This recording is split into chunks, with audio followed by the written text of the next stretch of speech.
إذا مشاهدينا كما كتشوفوا بالصورة عدد كبير من رجال الأمن اللي تمكنوا من توقيف عدد كبير من الجماهير في المباراة اللي كتجمع الدفاع الحسني الجديدي وشباب المحمدية.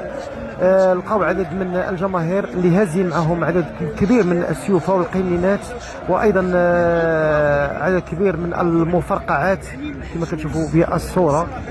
اذا هذا الشيء ما خاصوش يكون صراحه. اذا برافو برافو رجال الحموشي بمدينه المحمديه على المجهودات الجباره اللي كيقوموا بها كما كتشوفوا بالصوره.